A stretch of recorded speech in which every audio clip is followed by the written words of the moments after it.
Let's get to the ugly news first. 15 men in Texas arrested for soliciting minors. Somebody call Chris Hansen. Check it out. A Fort Worth pastor is among the 15 men arrested in a recent child predator sting in Collin County. The sting was called Operation Home Alone. Fox 4's Peyton Yeager spoke with the Collin County Sheriff about the operation and the suspects who were arrested. Peyton. Heather, these 15 men who were arrested live all over North Texas, but investigators tell me they traveled to Collin County to meet up with who they thought were minors. It turns out they were undercover investigators.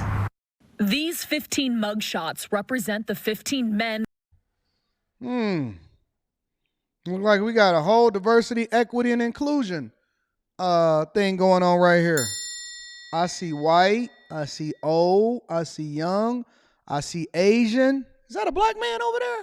Yep. Gotta be black men. Oh, I see 3 black men. At least 2. One of them is a possible.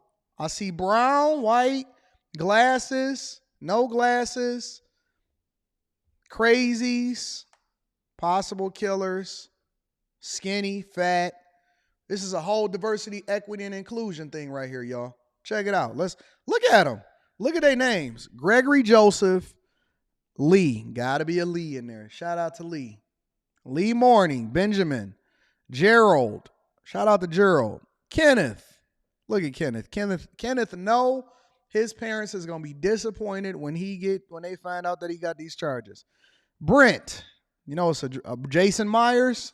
Fits the profile. Come on, y'all. We're going to go ahead and do our FBI profiling right now. Oscar Martinez. Yeah, he been doing this for a long time. He just got caught. Oscar been doing this for a long time. He just got caught. Vishal. Yeah. I know of Vishal. I need to go ahead and check on him and see if he one of these people. Michael Salyer. Michael Shatlin. There's a lot of Michaels up in here. We got Michael, and Michael. All right, that sounds like a law firm. Asais. Sean Matthew. Matthew, what you doing, Matthew McGee? Matthew McGee was voted most likely to be successful from his class. And now he over here in Fort Worth, Texas, getting arrested. And de los Santos, is this dude even from here? Is this a name that he got from GTA? De los Santos Guerrero?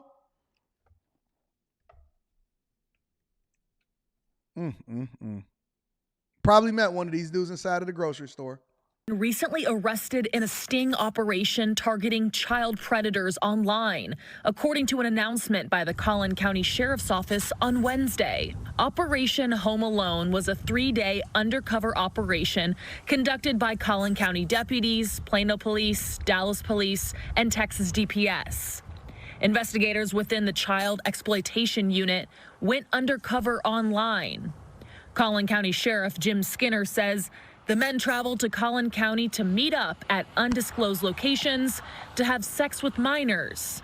Instead, they were arrested. And then there were a number of days in which our ghost unit had to track down some of these individuals in order to capture them. Matter of fact, one individual tried to evade arrest and crashed his car into a vehicle occupied by a deputy U.S. Marshal. And so, these are dangerous people. On the right of your screen, 5 men were charged with soliciting a prostitute under the age of 18. On the left, 10 men were charged with online solicitation of a minor sexual conduct. Sound like the same thing to me. This includes Reverend Jason Myers. Reverend Jason Myers preaching the word of God, and then right after that, going to go and get him some sex. Haven't y'all learned from Chris Hansen from MSNBC? Hi, my name is Chris Hansen. Hey, I'm sorry, sir. Go ahead and just put your hands right there. Don't get up. I used to love watching Chris Hansen. I don't know why they canceled that show. I remember it was like a judge that got caught up. To Catch a Predator, and Chris Hansen used to come out and they'd be like, "Oh my God, I didn't know. I wasn't looking. I was just going to come in and talk. I'm so nervous. I knew it. I should have just came." And then Chris Hansen go out ahead and he pull out the sheet, the printed out sheet of everything that they said. So you said that you wanted to bust her open. Did you know that she was only supposed to be 12 years old? I didn't mean I wanted to bust her open. I mean, I wanted to figure it out. I just got caught up in the moment. So, she, our decoy clearly told you that they were 12 years old. And right after that, you said, oh, I like them young. Good old Jason Myers of Trinity Episcopal Church in Fort Worth. The church sent out a letter over the weekend stating the associate rector was suspended after he was arrested on Thursday. Trinity Episcopal also says it does not have any reason to believe that anyone in the congregation or school was harmed, but went on to ask anyone with information to reach out to the church and law enforcement.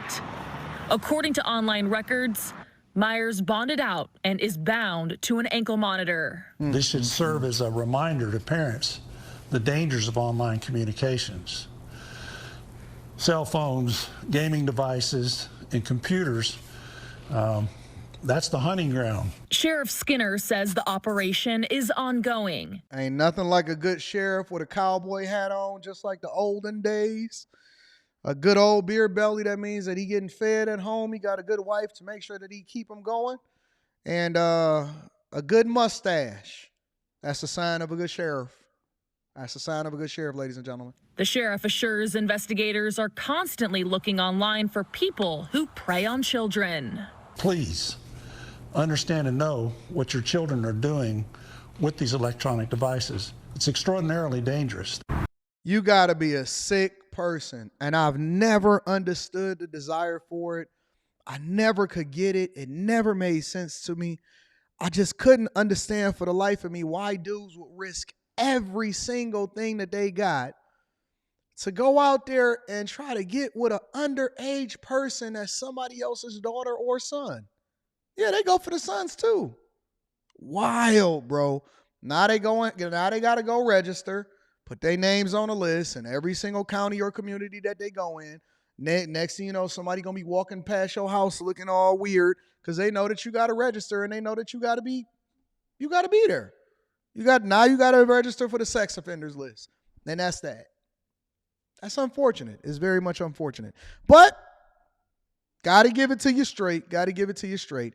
In addition to that, I kind of covered this yesterday on the Anton Daniels channel. But Jontay Porter, NBA player, was banned for life for betting on himself and giving inside information and also throwing games. Check it out. For the first time, not ever, but in decades, a basketball player has been thrown out of the NBA for gambling. That's the decision of Commissioner Adam Silver, who banned Toronto Raptors backup Jontay Porter for life after he illegally bet on games and offered confidential insider information to other bettors. Our national correspondent, Drika Duncan, has more on this historic decision. Porter, the open three. I knew it was something about this guy before we get into this story. I knew it was something about this guy because you know what? I was actually, I think, jawing back and forth with him when I was at the game for the Pistons last year. And I was looking, I said, man, it's something wrong with you. I don't know if it's just my spirit. I don't know if the Lord is tapping me on the shoulder and saying, yeah, man, Jontay Porter, he full of the devil over there. But I knew it was something wrong with him when I seen him. And I was like, because you got to know that Windsor is literally, or Canada is literally across the street from us. And so a lot of times when Toronto come over to the Palace, or not the Palace, it used to be called the Palace. When they come over to Little Caesars Arena and they come to play the Pistons, it's almost just as much flooded with people from Canada because they look at Toronto Raptors as their team because they only got one team to represent all of Canada. And so it'd be flooded. And so it's always a good time to go back and forth with the players because they feel like they got a lot of support. And I was looking at him, I said, yeah, it's something wrong with you. I can't put my finger on it. I said, but I'm going to see you. We're going to revisit this. I'm telling you. Real talk. The allegations against Jontay Porter were blatant An NBA investigation found Porter gave a better information about his own health status prior to a Toronto's game on March 20th. A bettor placed $80,000 on Porter not hitting certain in-game milestones. Porter left the game after just 3 minutes, claiming he felt ill. The bet was frozen because of the unusual activity. And that was the... See, they didn't put $2,000 on it. They put $80,000. Listen. Who puts $80,000 on Jontay Porter not being able to make his or not getting on the under on Jontay Porter? Who? It wasn't LeBron James, wasn't Anthony Davis, wasn't Giannis, wasn't Luka, wasn't Kyrie Irving, wasn't none of them. They said, hey, listen, we gonna put $80,000 on Jontay Porter. $80,000 on Jontay Porter to take the under. That's an immediate red flag. Immediate red flag. Boy, if you don't get your dummy, now you banned for life. Claiming he felt ill. The bet was frozen because of the unusual activity. Porter was also found to have placed 13 bets on NBA games, including bets on his own team to lose, although he didn't play in those games.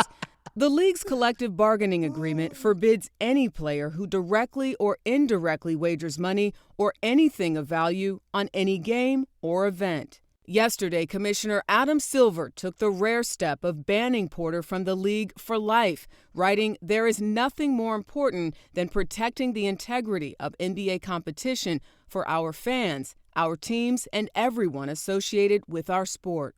Yo, DraftKings, y'all got the most ways to bet on NBA players. The NBA even has official sports betting partners with ads on nearly every broadcast. You know, the thing about this is that, again, it's dumb. It's very, very dumb.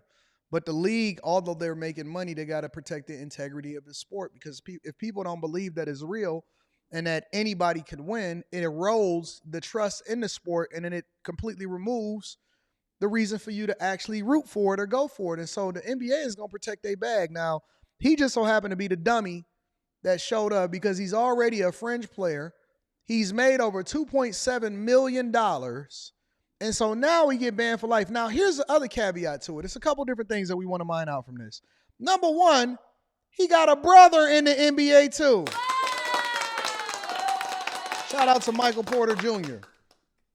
$100 millionaire brother in the league too, making his brother look bad. That's number one. Number two, boy, don't you know that they're going to make an example out of you? Because they can't do it to like a LeBron James or a Luka Doncic or something like that. If they're going to make an example on somebody in order to protect the integrity and the face of the league, they're going to have to come down hard on a person like you. And you just so happen to be the dummy to mess up your entire career, and now you're going to be known as the one that was cheating on NBA games betting on yourself. Who does that? And they said that he only made like $20-something thousand from it. Jesus Christ. You made $20-something thousand and got kicked out of the league for life.